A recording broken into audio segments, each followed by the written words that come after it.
2026 ജനുവരി 1 Siraj editorial.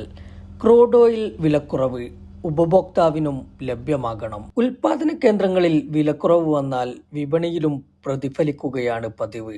പച്ചക്കറി, ഫലവ്യഞ്ജനങ്ങൾ, മത്സ്യം തുടങ്ങിയ ചരക്കുകളിൽ ഉപഭോക്താവിന് ഈ മാറ്റം സദാ അനുഭവപ്പെടാറുണ്ട്. തക്കാളിക്ക് ചിലപ്പോൾ 100 രൂപ വരെ ഉയരാറുണ്ട്. 10 രൂപ വരെ താഴുന്ന ഘട്ടങ്ങളുമുണ്ട്. ഉൽപാദന കേന്ദ്രങ്ങളിലെ വിലയിലെ ഏറ്റക്കുറച്ചിലാണ് വിപണിയിൽ അനുഭവപ്പെടുന്നത്.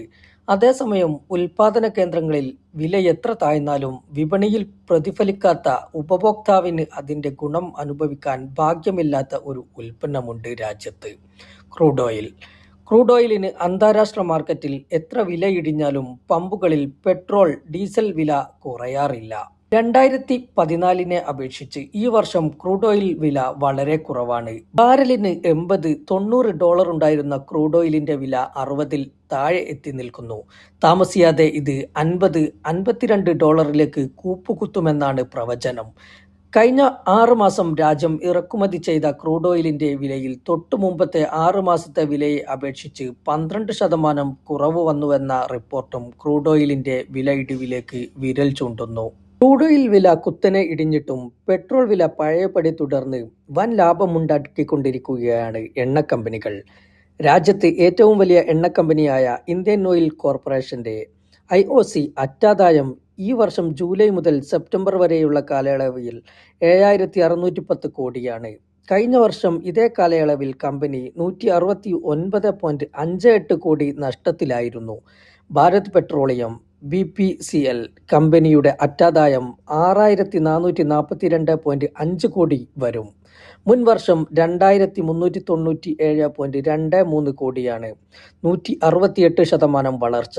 ഹിന്ദുസ്ഥാൻ പെട്രോളിയം HPCL കമ്പനിയുടെ അറ്റാദായം 3830 കോടിയാണ്, 570% വളർച്ച. ക്രൂഡ് ഓയിൽ വില ഉയർന്നപ്പോഴെല്ലാം ഉൽപ്പന്നങ്ങളുടെ വില വർദ്ധിപ്പിച്ച എണ്ണക്കമ്പനികൾ ക്രൂഡ് ഓയിൽ വില താഴുമ്പോൾ പെട്രോളിന്റെയും ഡീസലിന്റെയും വില കുറയ്ക്കാനുള്ള സാമാന്യ മര്യാദ കാണിക്കേണ്ടതുണ്ട്. ഇക്കാര്യത്തിൽ സർക്കാരിന്റെ ഇടപെടലും ഉണ്ടാകേണ്ടതുണ്ട്. എന്നാൽ കമ്പനികൾ സർക്കാരിന്റെ ഒത്താശയോടെ കൊള്ളലാഭം കൊയ്യുകയാണ്. പ്രധാനപ്പെട്ട തിരഞ്ഞെടുപ്പുകൾ വരുമ്പോൾ ജനങ്ങളുടെ കണ്ണിൽ പൊടിയിടാൻ 2 രൂപ കുറയ്ക്കും. നികുതി വർദ്ധിപ്പിച്ച് സർക്കാർ ആ തുക തിരിച്ചുപിടിക്കുകയും ചെയ്യും. ഈ വർഷം പശ്ചിമ ബംഗാൾ, തമിഴ്നാട്, അസം തിരഞ്ഞെടുപ്പിന് മുന്നോടിയായി 2 രൂപ കുറയാൻ സാധ്യതയുണ്ടെന്നാണ് രാഷ്ട്രീയ നിരീക്ഷകരുടെ വിലയിരുത്തൽ. മോദി സർക്കാർ അധികാരത്തിൽ വന്ന ശേഷം മുൻകാലത്തെ അപേക്ഷിച്ച് ക്രൂഡ് ഓയിൽ വില താഴേക്കാണ്. $69 ഈ സർക്കാരിന്റെ കാലത്തെ ശരാശരി ബാരൽ വില. മൻമോഹൻ സിംഗിന്റെ കാലത്ത് ശരാശരി $83 ആയിരുന്നു. വിലയിടിവ് എണ്ണ ഉപഭോക്താക്കളിലേക്ക് എത്തിക്കുന്നതിനു പകരം നികുതി അടിക്കടി ഉയർത്തി പൊതുഖജനാവ് നിറയ്ക്കുകയാണ് സർക്കാർ. മോദി അധികാരത്തിൽ വരുന്നതിന്റെ തൊട്ടു മുമ്പത്തെ വർഷം 2013-14 1.53 ലക്ഷം കോടിയായിരുന്നു പെട്രോൾ ഉൽപ്പന്നങ്ങളിൽ നിന്ന് നികുതിയായി ഖജനാവിലെത്തിയതെങ്കിൽ 2021-22 കാലത്ത് 4.92 ലക്ഷം കോടിയായി ഉയർന്നു. 1 ലിറ്റർ പെട്രോളിന്റെ അന്തിമ വിലയിൽ ക്രൂഡ് ഓയിൽ വിലയുടെ വിഹിതം 30-35% മാത്രമാണ്. ബാക്കി തുക കേന്ദ്ര എക്സൈസ് ഡ്യൂട്ടി, സംസ്ഥാന വാറ്റ്, സെസ്, ഡീലർ കമ്മീഷൻ, റിഫൈനിംഗ്, ഗതാഗത ചെലവ് തുടങ്ങിയവയാണ്.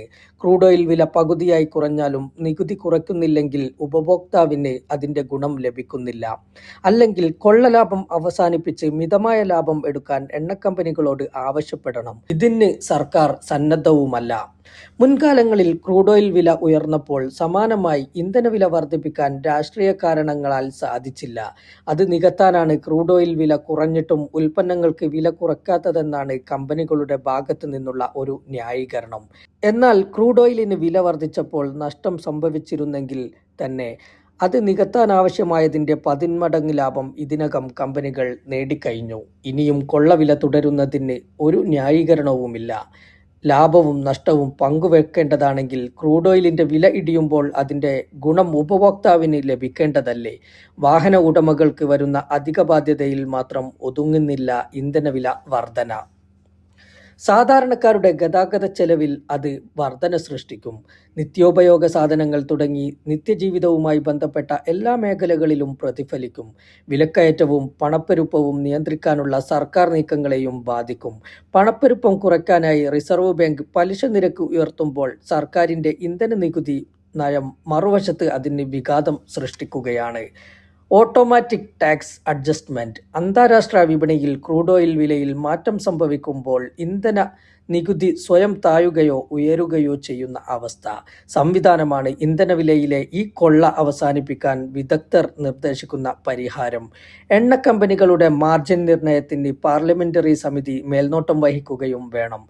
ക്രൂഡ് ഓയിലിന്റെ വിലക്കുറവ് എണ്ണക്കമ്പനികൾക്കും സർക്കാരിനും മാത്രം ലഭ്യമാകുകയും ജനത്തിന് നിഷേധിക്കപ്പെടുകയും ചെയ്യുന്നത് ജനാധിപത്യ വിരുദ്ധമാണെന്ന ബോധവും തിരിച്ചറിവും ഉത്തരവാദപ്പെട്ടവർക്ക് കൈവരികയും വേണം.